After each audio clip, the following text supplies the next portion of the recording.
Commander Vextal stood before the massive viewing screen in his ship's command center. The blue and green planet called Earth spun slowly in front of him. White clouds swirled across its surface, and he could see the straight lines and squares. That showed where the primitive beings had built their cities. "Look at this mess," said Quinder, his tactical officer. The alien pointed at the energy readings on his screen. "They still burn old fuels for power. Their weapons are just metal tubes that shoot explosives with chemical reactions. How did a species this backward even survive?" Vextal nodded with satisfaction. The Zephyrian Empire had conquered dozens of worlds, and they all followed the same pattern. First, they would study the native species from far away. Then they would send a small fleet to demand surrender. Most species gave up immediately when they saw the advanced alien technology. Those who refused were quickly crushed. Far below on the planet's surface, Captain Minho Park sat in his chair on the space station orbiting Earth. The station was called New Sol, and it was one of humanity's first attempts to build a permanent home in space. Through his window, he could see the curve of Earth's horizon and the blackness of space beyond. "Captain," said Lieutenant Ji-Woo Kim, his communications officer. She was a young woman with short black hair who had joined the Space Force only 2 years ago. "We're getting some kind of signal from deep space. It's not like anything we've seen before." Minho leaned forward in his chair. "Put it on the main screen." The signal appeared as a series of colored lines that danced across the monitor. Pulsed in regular patterns, clearly artificial. But the mathematics behind it were completely alien. "Which I had to decode it," Minho ordered. "Send a copy to Earth immediately." Down on Earth's surface, Dr. Heijin Lee worked in his small laboratory in Seoul. He was one of the world's top experts in electromagnetic signals and communication theory. When the signal from space arrived at his computer, he knew immediately that humanity was not alone in the universe. "Eugene," he called to his assistant, researcher Eugene Choi. She was a brilliant young scientist who had helped him with dozens of projects. "Look at this pattern. What do you think?" Eugene studied the signal for several minutes. Her face grew pale as she realized what they were seeing. "The structure is too complex to be natural. This has to come from an intelligent species. But their language system is so basic compared to what they should need for space travel." Meanwhile, millions of miles away in space, Admiral Vexmore reviewed the final intelligence report on Earth. He was the supreme commander of this sector of the Zephyrian Empire, and he had never seen an easier conquest target. The humans were divided into nearly 200 separate nations. They spent enormous amounts of resources fighting each other over small pieces of land and limited supplies of natural materials. Their technology was centuries behind what the Zephyrians had developed. Most importantly, they had never worked together as a unified species. "This will be simple," Vexmore told his staff officers. "Send the ceremonial conquest fleet. Use the standard intimidation approach. These primitive beings will surrender before we even need to fire a weapon." The ceremonial conquest fleet was exactly what its name suggested. It carried enough firepower to destroy a small moon, but it was designed more for show than for serious fighting. The ships were covered in bright decorative metals that gleamed in the light of any nearby star. When primitive species saw these magnificent vessels approaching their world, they usually gave up immediately. Lieutenant Suman Jung was working the night shift at Earth's deep space monitoring station when her instruments suddenly went crazy. Dozens of massive objects had just appeared at the edge of the solar system, far beyond the orbit of Pluto. The energy signatures were unlike anything in Earth's databases. Her hands flew across her control panel as she sent emergency alerts to every military base on Earth and in space. Within minutes, sirens were wailing at installations across the globe. Humanity's greatest test was about to begin. The Zephyrians had made a critical mistake in their analysis of human nature. They saw a species that fought constantly among themselves, and assumed this made humans weak and divided. They did not understand that fighting each other for thousands of years had actually made humans incredibly good at warfare. Every human military leader knew tactics that had been tested in real combat. Against equally intelligent opponents, human soldiers understood concepts like sacrifice, teamwork, an adaptation under pressure because they had learned these lessons in wars against their own kind. As the alien fleet moved closer to Earth, both sides prepared for what they thought would be a simple, one-sided encounter. The Zephyrians expected quick surrender. The humans prepared for the fight of their lives. Neither side truly understood what was about to happen. The aliens had never faced a species that treated warfare as both an art and a science. The humans had never imagined that their long history of conflict would become their greatest advantage. When facing a threat from the stars, the stage was set for a confrontation that would change the galaxy forever. The Zephyrian fleet moved through space like a parade of shining jewels. Their ships were covered in bright gold and silver metals that caught the light from Earth's sun. Admiral Dexmore stood on his command bridge, watching the small blue planet grow larger on his main screen. He felt completely confident about what would happen next. "Prepare the surrender message," he told his communication officer. "Use the standard format. Tell them they have one rotation of their planet to give up, or we will demonstrate our power." The Admiral had done this same thing dozens of times before. Lesser species always surrendered when they saw the magnificent Zephyrian fleet approaching their world. The shining ships and advanced technology were usually enough to convince any primitive race that resistance was hopeless. Commander Jinwoo Kong stood on the bridge of the human battleship Dokdo. He was a veteran of many years in Earth's space navy, and he had trained his entire life for a moment like this. Through the large viewing window, he could see the alien ships approaching in perfect formation.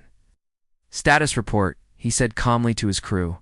"Lieutenant Commander Unesio Park checked her tactical display. All weapon systems are ready to fire.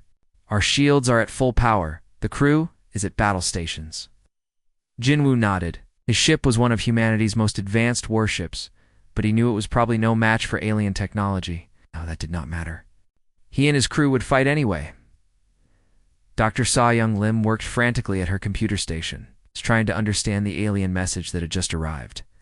She was one of Earth's best language experts, and she had been studying the alien signals for weeks. "I've got it," she announced over the ship's communication system. "The aliens are demanding that we surrender. They want us to become part of something called the Zephyrian Empire. They're giving us 24 hours to decide." Captain Hyansik Cho heard the message on his defense platform Sol 7. He was an older man who had studied military history his entire life. He laughed, but there was no humor in the sound. "Tell them we already answered that question in 1871, he said to his communication officer. "When foreign ships came to our shores and demanded submission, we told them no. The answer has not changed." Across Earth's solar system, something remarkable began to happen. Every human ship that could move started heading toward the alien fleet. It was not just military vessels.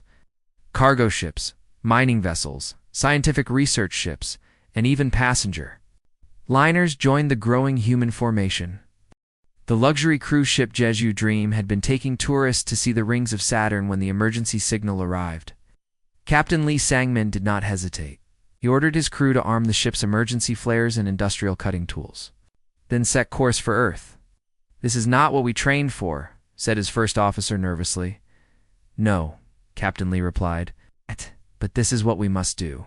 Admiral Dexmore watched his tactical display with growing confusion and alarm. Where his intelligence reports had said humans had only a few dozen space vessels, he now saw thousands of ships approaching his fleet. "This cannot be correct," he said to his sensor officer. "Check the readings again." Subcommander Kelther studied his instruments carefully. "Sir, the readings are accurate, but these ships, many of them appear to be civilian vessels. Some are cargo haulers. Others look like mining equipment." The Admiral's confidence began to crack. In all his years of conquest, he had never seen anything like this. Primitive species were supposed to have small, weak militaries that gave up quickly. They were not supposed to throw their entire civilization into battle. Captain Wu Jin Nam commanded a converted cargo ship called the Busan Express. His crew had spent 3 days welding mining explosives to the hull of their ship and connecting them to a remote detonator. The plan was simple and desperate. It would ram their ship into an alien vessel and detonate the explosives. "Are you sure about this?" asked his engineer, a young woman named Park Misun. "No," Captain Nam replied honestly, "but I would rather die fighting than live as a slave." The battle began when the human fleet was still millions of kilometers away from the aliens. Human ships opened fire with every weapon they had. Most of their weapons were primitive compared to alien technology, but there were so many human ships that the sheer volume of fire was overwhelming. The Zephyrians had expected to fight perhaps a dozen military vessels. Instead, they faced thousands of ships operated by crews who had decided they would rather die than surrender. Cargo ships rammed alien vessels. Mining ships used their industrial lasers to cut through alien hulls. Even the passenger ships contributed by jamming alien communications and providing cover for the warships. The alien ceremonial fleet had been designed to look impressive, not to fight a real battle. Their weapons were powerful, but few in number. Their shields were strong, but not designed to handle attacks from hundreds of directions at once. Admiral Vexmore realized with growing horror that his magnificent fleet was being destroyed by a swarm of primitive ships operated by beings who seemed to have no fear of death. The battle lasted 6 hours. When it ended, most of the alien fleet was floating debris. Only 3 Zephyrian ships managed to escape into hyperspace, carrying with them news that would terrify their empire. Humans were not just another primitive species to be conquered. They were something far more dangerous. General Dong Hai and Yu walked through the corridors of what had once been a proud Zephyrian command ship. The vessel was now called the Inchin, and it buzzed with human activity. Everywhere he looked, engineers crawled through access panels and scientists studied alien computer systems with intense focus. The ship still smelled like the aliens, who had built it, a strange mixture of metal and something that reminded him of flowers. But now human voices echoed through the halls, speaking in rapid Korean as teams worked around the clock to understand their captured prize. General called Colonel Jamin Essio as he approached. The chief engineer's uniform was dirty with grease, and his face showed the exhaustion of someone who had not slept properly in weeks. "We figured out how their faster-than-light travel works." Dong Haiyan felt his heart race. If humans could build their own ships that traveled faster than light, they would no longer be trapped in their own solar system. "How long until we can build one?" 2 weeks, maybe less, Jamin replied with a tired smile. "The principles are actually simpler than we expected. We just needed to understand how they bend space around the ship." Dr. Myung Han hurried over, with a tablet computer in her hands. She was the leader of the team studying captured alien technology, and her eyes were bright with excitement. "General, we've decoded their star maps. The Zephyrian Empire is huge, over 300 star systems under their control." Major Young Soo Kim looked up from his intelligence analysis. He was a quiet man who had spent years studying alien communications and behavior patterns. "Actually, Doctor, I think you mean they used to control 300 systems. Our scout ships are reporting something interesting." The Major pulled up a holographic display that showed dozens of star systems. Many of them were flashing red. "Warning lights. Panic, General. The aliens are terrified. Some of their border colonies are already evacuating." Dong Haiyan studied the display with satisfaction. 3 months ago, humanity had been alone in the universe. Now they were preparing to take the fight to an alien empire that spanned hundreds of worlds. Captain Sung-Ho Park stood on the bridge of his flagship, the Turtle Ship.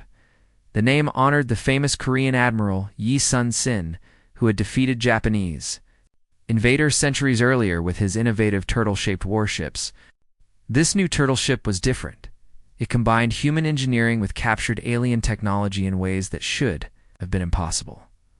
Behind him followed a fleet of ships that represented the greatest industrial effort in human history. Every nation on Earth had contributed resources, workers, and materials. Factories that had once built cars now produced spacecraft. Scientists who had studied medicine now learned alien physics. The entire human race had united with a single purpose. "First contact with alien defenses in 10 minutes, reported his navigation officer. Seung-Ho nodded calmly. He had studied the intelligence reports on their target, an ancient fortress system that had protected this region of space for 2 centuries. No enemy had ever successfully attacked it. On the fortress station, Commander Vextel watched the approaching human fleet. With growing dread, he was one of only 3 survivors from the original attack on Earth, and he had tried desperately to warn his superiors about what they were facing. "Commander," said the fortress garrison leader, "your reports about these humans seem exaggerated.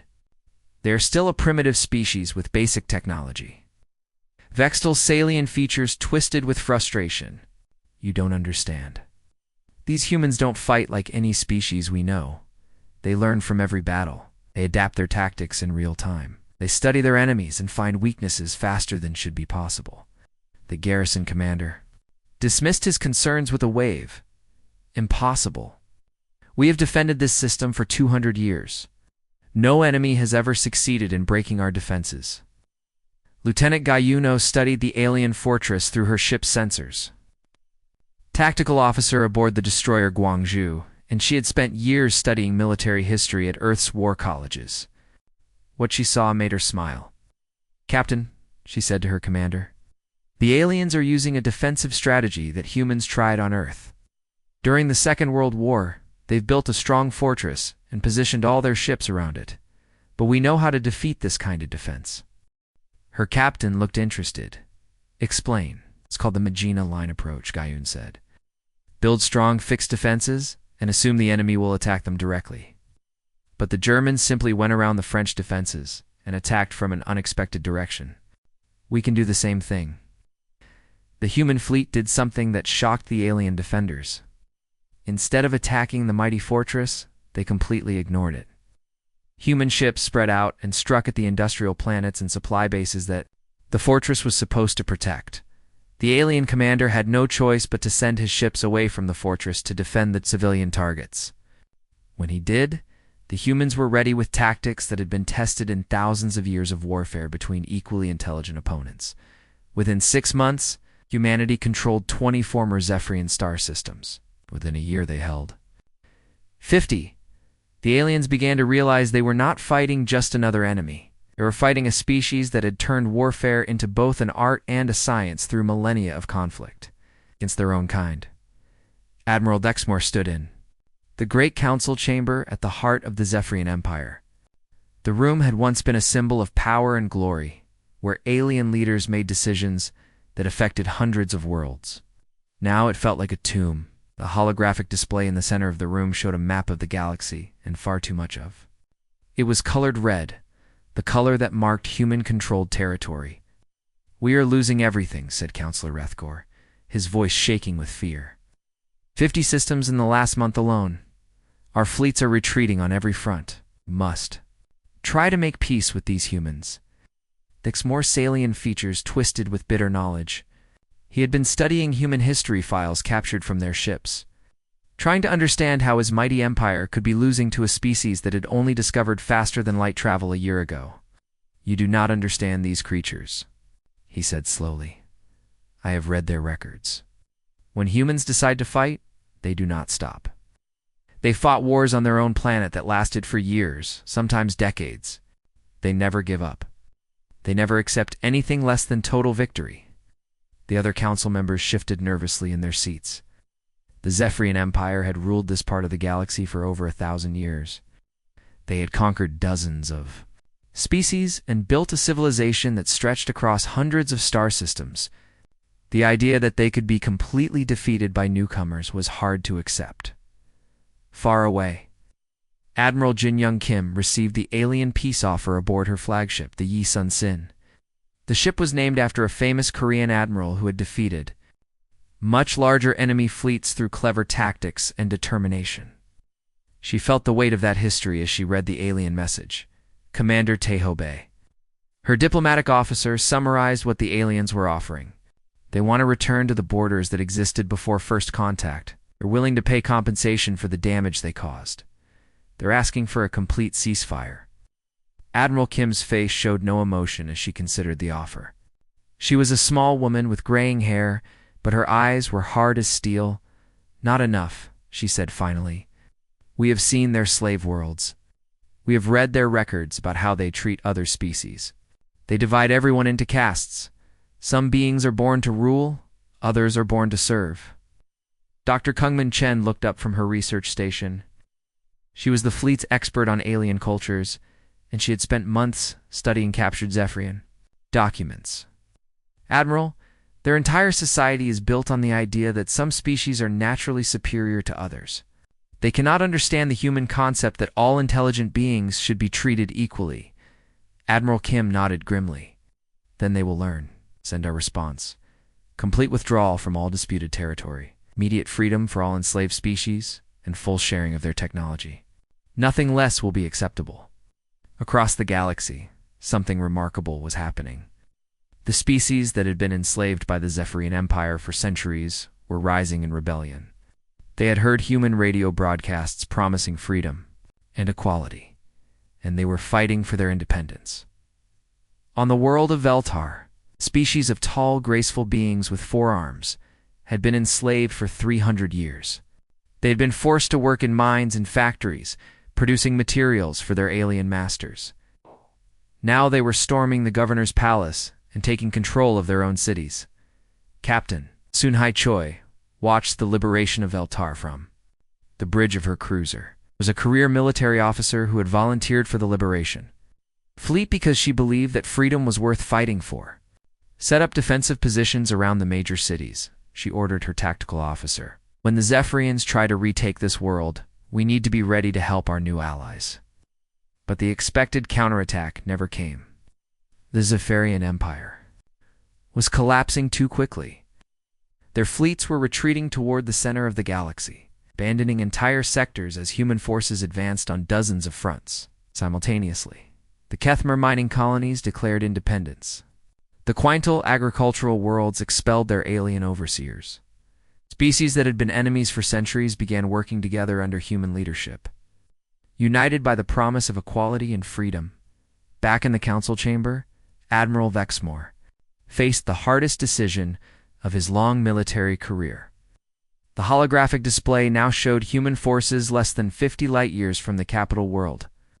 Refugee ships filled with fleeing civilians crowded the space lanes. The mighty Zephyrian Empire was crumbling like a house made of sand. "We have 3 choices," he announced to the Silent Council. "We can keep fighting and be completely destroyed. We can surrender and hope these humans show us mercy. We can flee to where they cannot follow us." Counselor Rethgor leaned forward desperately. "Surely they will negotiate now that they have won so much territory." Dexmore shook his head sadly. "I have studied their history. They do not forgive those who try to enslave others. Will not stop until our empire is completely gone." He stood up slowly, feeling the weight of his species' future on his shoulders. "I order the Great Withdrawal. You will flee to the void. Between galaxies, to the dark spaces, where no stars shine. Perhaps there we can survive until these humans forget about us." The decision that would define the remainder of Zephyrian existence had been made. Commander Vextel floated in the darkness between galaxies.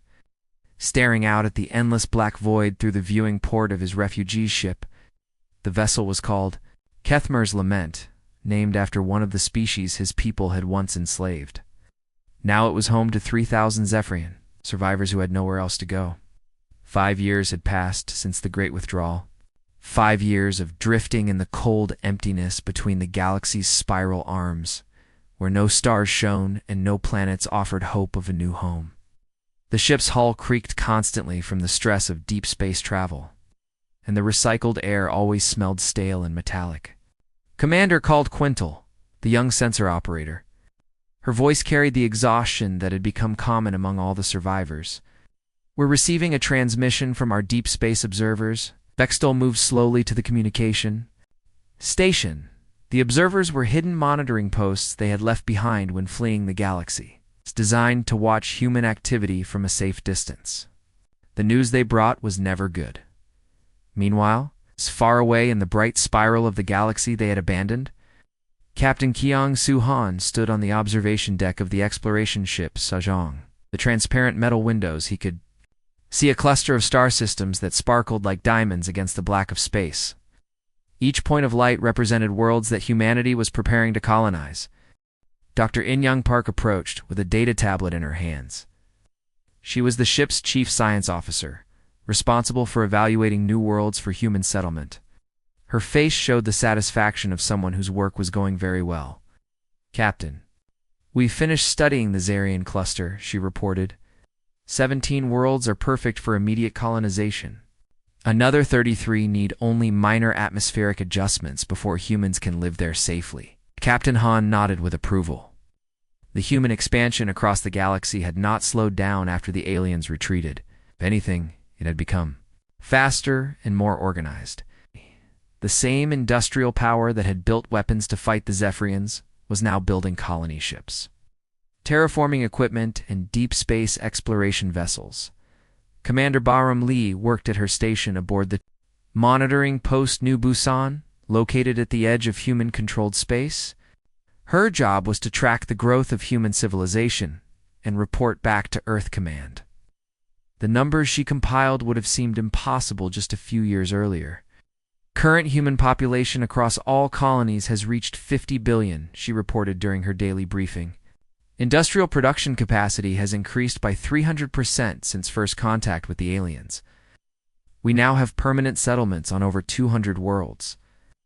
In the dark void between galaxies, former Admiral Dexmore received the same intelligence reports with growing fear.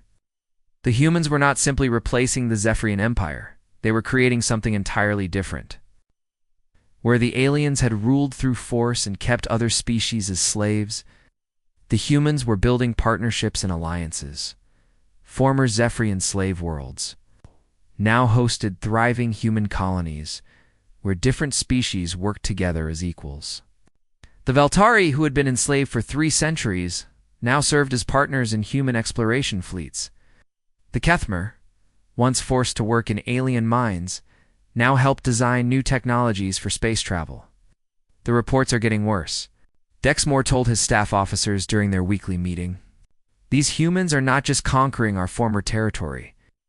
They are transforming it into something we never imagined possible. Commander Vextel brought the latest intelligence summary to the Admiral's attention. His hand shook slightly as he presented the data. "Eight, sir. Our scouts report human ships approaching the galactic rim. They appear to be testing some kind of new detection technology." Dr. Sum Minho worked in her laboratory aboard the research vessel Hwarong, far out at the edge of human space. She was part of a team developing new ways to explore the universe. Beyond their galaxy, her latest experiment had just produced results that would change everything. "We've done it," she announced to her research team with excitement. "Dark matter resonance mapping is working perfectly. We can now detect artificial structures anywhere in the void between galaxies, no matter how well hidden they are." The technology worked by analyzing how dark matter behaved around large artificial objects. Since dark matter made up most of the universe, any disruption in its natural patterns would reveal the presence of ships, stations, or other constructed objects. 3 days later, the Zephyrian refugees received a transmission that filled them with terror. It came from an automated human probe that had somehow found them in the vast emptiness of intergalactic space. The message was broadcast in perfect Zephyrian language, showing that humans had completely mastered alien communication systems. "We know you are out there," the message said simply. "We know where you are hiding. We are coming." Commander Vextel stared out at the darkness that had been their sanctuary for 5 years. In the distance, barely visible against the cosmic background radiation, he could see the lights of approaching human ships. They moved with the same relentless determination that had conquered the Zephyrian Empire. He realized with cold certainty that there was nowhere in the universe far enough to hide from a species that had spent thousands of years learning to hunt down their enemies. The humans were coming. And this time there would be no escape.